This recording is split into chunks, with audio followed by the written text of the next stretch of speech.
Desperado just got added to BTD6, and with it, a fresh wave of 2TCs. People are racing to get their name on the index for the first time, while others are adding to their collection. There are the chalky ones like a Wizard Lord Phoenix or a Ray of Doom, and some cooler ones like an XXXL Trap. But I wasn't after a safe win. I wanted something different. I wanted to get Quincy a new combo. So I booted up Resort on Chimps, placed Quincy in the small square, and hit start. He beat the first couple rounds by himself, giving us enough money for Desperado. And because I'll be making this guy a Golden Justice, I wanted him right below the path. That way, he can shoot his rifle down the long straightaway, getting the most out of his Pierce. But that's way down the line. For now, we upgraded him to a 220. This gives him camo detection, a chance to crit for 4 times damage, and extra attack speed. Though, the attack speed needs the Bloons to be far away from him and there to not be many in his range. This isn't ideal for when the Bloons make it to the square, but I figured we'd need the attack speed for his rifle in the 90s if we're going to pop all the DDTs and eventually the bad. But these two monkeys coasted all the way to round 21 without needing any help. Sometimes the Bloons got far, but if I've learned anything from past challenges, it's to not use abilities unless you absolutely have to, because the next round might need it. In fact, I lost here on my first attempt because Rapid Shot was on cooldown, so we had to start over and use it here. This left us in a tough spot for round 22 though, as this round is even harder. After losing a few times, we sucked it up and spent $2,100 to upgrade Quincy to level 6, where he gets his second arrow, doubling his DPS. This worked great, as we didn't even need to use a Rapid Shot for these tough rounds until 27, where the yellows and greens layered on top of each other. It was just too much speed and layers for our two monkeys to handle. So we cranked up Quincy's attack speed once the Bloons got to the end of the track. Unfortunately, because we spent over $2 grand on Quincy a few rounds ago, we didn't have the money to upgrade Desperado to a Deadeye, which gives him lead popping power. So once again, we had to spend a bit upgrading Quincy to get his exploding arrows. This isn't the worst thing in the world, as we'll finish with tons of money left over anyway, but I'd prefer to get Desperado to a Golden Justice ASAP to make my life easier. But with this $1,500 upgrade, we got lead popping power and continued on our way. This made rounds 28 and 30 pretty easy, but 31 scared me a bit. The layered whites and blacks were getting kinda far, and then zebras were added to the mix. We probably would have leaked as is, but once two regrows came our way, it was an easy decision to Rapid Shot. This made me pretty nervous, as we didn't have the money to upgrade Quincy or Desperado, meaning we have to make it a couple more rounds and our only ability is on cooldown. I was ready to start over when I saw round 32 as the Bloons just kept coming, but because they weren't layered at the start, we were actually keeping up, and by some miracle, we beat this round on the first try.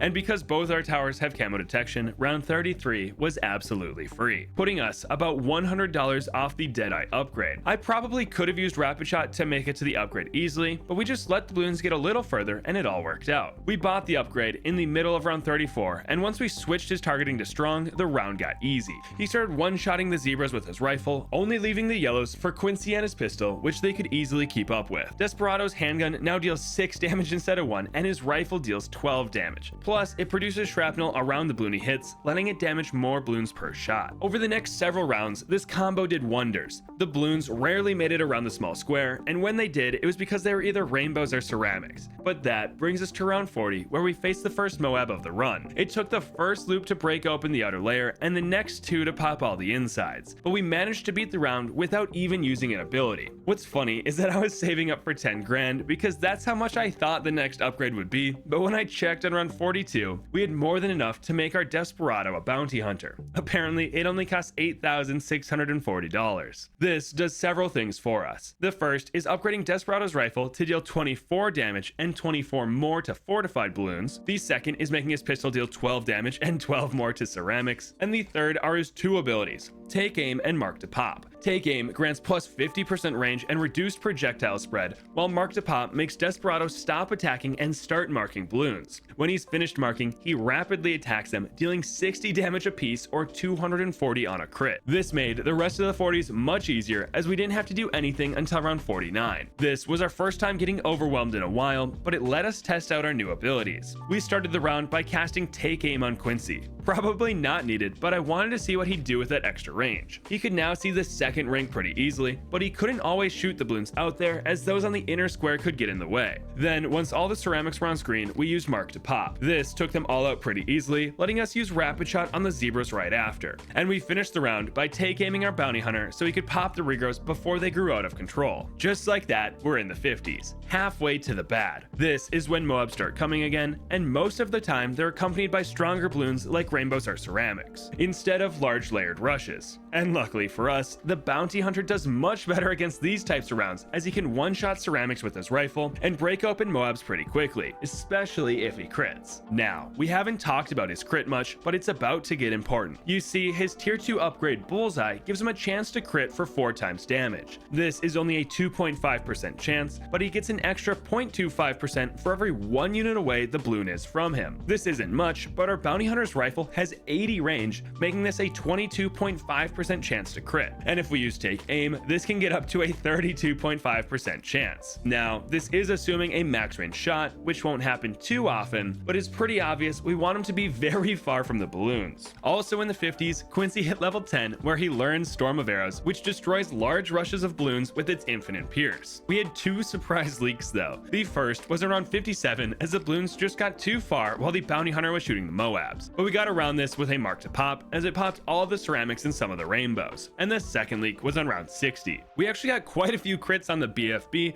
but once we got him down to just ceramics, Quincy broke too many of them open, and we didn't have the pierce to handle all the children. Luckily, all we needed to do was take aim Desperado and switch him to first. This way, he'd pop the ceramics before Quincy could split them into tons of weaker balloons. But that brings us to the painful part of the run, round 61. Very quickly, we were overrun with the Regrow zebras. We just didn't have the pierce for all 150 of them, especially once they split up into even more balloons. Ideally, we'd have Desperado one-shot them all, but with Quincy interfering the second they reached the small square, we just couldn't keep up, no matter the abilities we used. And after way too many tries, this is what I came up with. Before the round, we had to spend $13,810 on Quincy to get him to level 12, which gives him 1 extra pierce on every arrow. Then, after 5 zebras were on screen, we cast Mark to pop. This timing let us pop a ton of them right before they got in Quincy's range. Next, we take aimed Desperado and set him to last so that he'd always be firing his rifle instead of his pistol. While both do solid damage, we needed to one-shot several zebras with each shot by using his rifle shrapnel. And we cast Rapid Shot so Quincy could keep up with any balloons that got past Desperado. Finally, when the first 2 squares were full of balloons, we used Storm of Arrows to pop them all. It's the perfect size for this map as it'll hit just about everything in this area. And we cleaned up what's left by putting the bounty hunter back on strong so he'd pop the ceramics. This left Quincy's abilities on cooldown for round 62 though, and these swarms of purples loved getting past us. But don't worry, we figured it out. We started with Mark to pop again, timing it so Desperado one-shots as many purples as possible before any make it to Quincy. If you couldn't tell yet, Quincy is just making these rounds harder by splitting the balloons into more children. Anyway, once that was over, we take aim Desperado so that he'd pop the Moabs earlier and not let the ceramics get too far.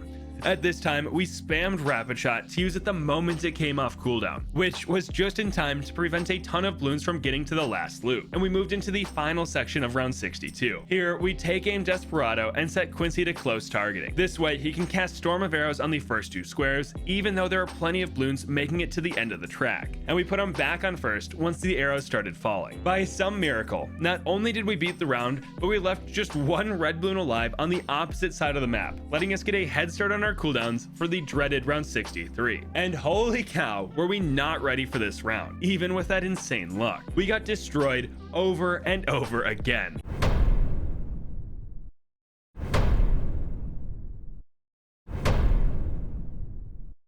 For hours I tried this round using different targetings, spending tons of money on Quincy with and without abilities. It didn't matter. Until it totally did. The key was to distract Quincy so that he'd never split the ceramics into rainbows or lower. This is what we settled on. We put Desperado on strong and Quincy on first. Then, when the first rush of ceramics came on screen, we used Mark to pop. This wave has a whopping 40 ceramics, so it couldn't pop all of them. But with this and his normal shots, only 2 ceramics made it to the final loop. At this time, we cast Take Aim on Desperado and switched Quincy over to last. This way, the bounty hunter will have time to pop the last 2 ceramics of wave 1 and start on the second rush while Quincy pops all the lead balloons. This let about half of Rush 2 get to the final pass, and as they were leaving Quincy's range, we used Rapid Shot, letting him completely catch up on the leads while also having it wear off before any ceramics got near him. And by some miracle, Desperado was able to pop what was left of Rush 2 right before they leaked. Then Mark to Pop came off cooldown just in time to affect every ceramic remaining on wave 3, one-shotting each and every one of them. Whew! We're moving on to round 64, and while it looked like it was going to be tough as we lost even with a storm of arrows, it turned out that we just needed to take Desperado off strong and over to first. This way, he'd pop the Moabs one at a time and clean up their ceramics before moving on to the next one. And with their slower movement speed, we had enough time to pop everything, though we did get pretty lucky with crits. But this gave us every ability off cooldown for round 65. Even with this, it was pretty hard though. We finally got to the part of the game where we aren't just facing spaced out strong Bloons, but we got through. We put Desperado back on strong and used take aim right away. This way, he could pop the zebras before Quincy could see them and make things hard for us. Then, once the rainbow started spawning, we used Mark to Pop to get rid of as many as possible. Unfortunately, this took long enough to where Quincy could see the Bloons and start multiplying them. So once Desperado was done one-shotting a ton of rainbows, we used Rapid Shot so Quincy could keep up with them. This lasted for most of the rainbow section, but then it was time for the ceramics. They quickly pushed into the second square, and once the Bloons were about to go to the bottom of the screen, we used Storm of Arrows, catching us back up and letting us pop the rest of the ceramics. And all that's left were some Moabs and BFBs. But with a simple take aim, Desperado was able to finish the round. For the first time in a while, we could breathe. No micro or abilities were needed for the next few rounds, and our money was getting up there. Going into round 69, we were only 10 grand off of getting the Golden Justice, which would carry us through the rest of the game. I was a little worried after we leaked on this round, but all it took was a Rapid Shot on the fortified leads to get by. I had hope. The tier 5 upgrade was so close I could feel it. But then, round 70 came and crushed my hopes and dreams. This round easily had more Bloons than we'd faced so far, as it has 120 regrow whites layered on 200 rainbows, and the round ends with 4 Moabs. The furthest I ever got was by spending way too much money on Quincy to level him up twice. This gave him extra damage to Moabs, and more importantly, a much better Rapid Shot with a shorter cooldown, letting it be ready before we leaked. Then we'd let the Bloons get super far, only using Storm of Arrows once they were about to leak. And while the arrows were raining down, we'd set Desperado to last and cast Mark to Pop to take out a bunch of rainbows, and switch him back to first when this was over. This combo shredded the Bloons, and we followed it up with an upgraded Rapid Shot, giving Quincy every chance to clutch up. But we weren't even close. I barely saw the blimps that end the round. I didn't see a miracle, and I definitely didn't see Quincy's 16th 2TC. Maybe it's not possible, or maybe I just haven't figured it out yet. I don't know. But I'll tell you one thing, I'm not looking forward to the DDTs if this combo ever gets there. I couldn't leave empty-handed though, so I gave a Golden Justice Bloon Solver 2TC a go, and it was actually pretty easy. The only weird round was 95, as we needed to time the camo detection on the glue gunner, but other than that, it was a free win.